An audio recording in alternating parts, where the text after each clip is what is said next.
సహోదరి సహోదరా, అనేక సంవత్సరాల నుంచి దేవుని ఎరుగుతున్నాం, అనేక సంవత్సరాల నుంచి దేవుని కార్యాలు చూస్తున్నాము. దేవునికి స్తోత్రాలు. ఎన్నోసార్లు మీతో మాట్లాడుచున్నాడే, తన సేవకుల ద్వారానో వాక్యం కళల ద్వారానో వాక్యము ద్వారానో అనేక సార్లు మాట్లాడుతున్నావే.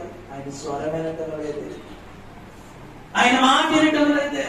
నువ్వు మాట వినక దేవుని మాట నీ సొంత ఆలోచనతో నీ సొంత క్రియలతో నువ్వు చేసేటువంటి ఆ మాటల ద్వారా ప్రతి దినం ఆయన బాధపరుస్తున్నావు నువ్వు, ప్రతి దినము ఆయన దుఃఖపరుస్తున్నావు నువ్వు.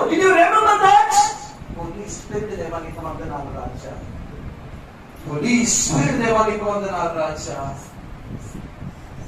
హోలీ స్పిరిట్ దేవానికి వందనాలు రాజా. పిల్లరా, నిత్యము బాధపరుస్తున్నావు. నీ కొరకు తన స్వరక్తమును కాల్చాడు, నీ కొరకు తన ప్రాణమును పెట్టాడు, నీ కొరకు తన శరీరము నిలవెంగా నలగొట్టుకుంటుంది.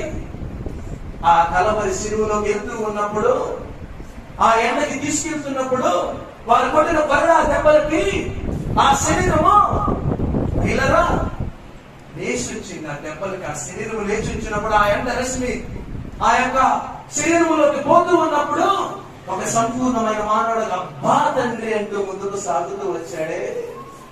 నీ కొరకే ఆ మల్లకేంటూ తన మీద పెట్టుకుని ఇంత ముందు లోపల కూర్చుతున్నప్పుడు అబ్బా తండ్రి అన్నాడే.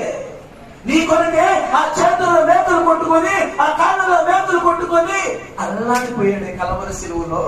పిల్లగా, did you remember the sacrifice of the God in your life? ఆ దేవుని యొక్క ఆ త్యాగాన్ని గమనించావా? హోలీ స్పిరిట్ దేవానికి వందనాలు. ఎందుకు కాల్చాడు?